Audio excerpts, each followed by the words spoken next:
Hello guys, so welcome back to my YouTube channel. So for today's video, ituturo ko sa inyo kung paano ma-fix ang touch screen delay sa ating mga cellphone. So ano nga ba ang touch screen delay? So yung touch screen delay, ito yung, for example, naglalaro ka ng Mobile Legends and pinipindot mo yung skill ng hero na ginagamit mo and yung basic attack. So nung pinindot mo, hindi sumabay sa pagpindot or nagkaroon ng delay or hindi agad nag-response. So ngayon, ituturo ko sa inyo kung paano ito ma-fix. So ang kagandahan nito guys, so ma-optimize din yung inyong mga phone and also yung may improve yung gaming performance ninyo and marireduce yung paglalag. So ang kailangan natin na application is touch screen repair. So pwede nyo siyang ma-download sa ating Play Store. I-search nyo lang touch screen repair, okay? Touch screen repair. Ayan. Okay. And i-download ninyo. So yung mga tingnan natin yung mga feedback dito, halos almost 5 star and maganda. So open natin yung app. So dito meron tayong apat na boxes. So sa apat na boxes na ito, kailangan natin i-click 3 times, okay? Bago tayo magsimula, kailangan natin i-click yung start, okay?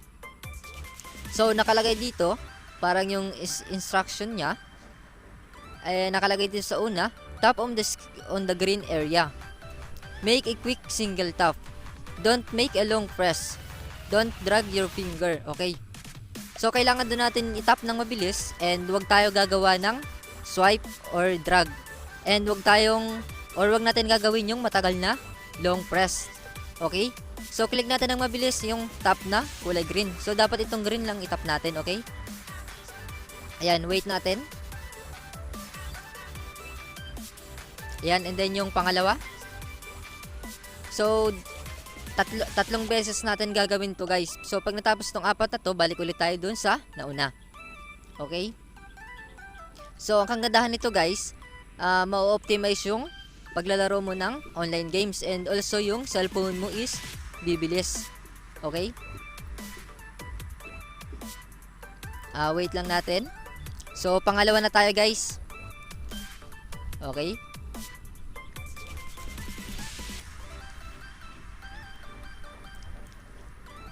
Pangalawa na to guys and pagkatapos nito mayroon pang isa, yung last.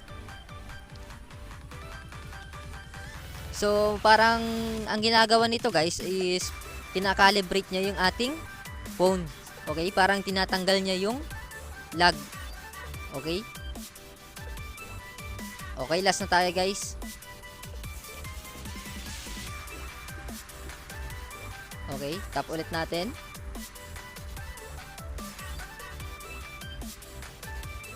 Okay, last na, malapit na.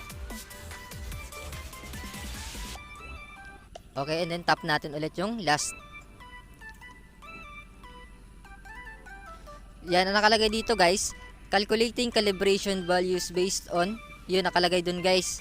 Calculating reduced response time. Okay? Yung response time niya guys is pinabilis. Okay? Kaya nakalagay dun. Ayan, so tanggalin lang natin yung ads. Okay?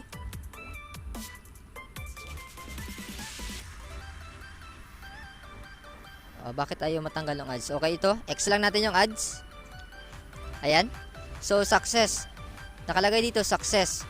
Your touch screen response time has been reduced by 9 ms. So, mas pinabilis daw ng 9 ms and nabawasan siya ng lag. Na-reduce yung paglalag ng 9 ms. Okay? So, what this means? Your touch screen will respond better to touch. Yun, mas better na daw yung pag-touch natin ng ating touch screen. Okay? Touch lags. Touch lags are reduced. Ayan, nawala yung lags. Typing on keyboard has become easier. Okay, yan. Kadalasan guys, yung kapag nagta-type tayo sa keyboard is pag yung mabilis tayo mag-type is parang hindi agad medyo naglalag. Ayan, nakalagay dito sa baba, we recommend you restart the device for best result. Okay, close natin to. Okay, balik tayo sa ating home. Ayan. And kapag natapos nyo na guys yung calibration na ginawa natin, and mapapansin niyo na para bumilis yung ating phone, and para daw mas better yung maramdaman natin yung sobrang smooth, kailangan natin restart yung ating mga phone. So, hindi ko na ipapakita guys yung pag-restart ko ng phone and mawawala yung pagre-record natin.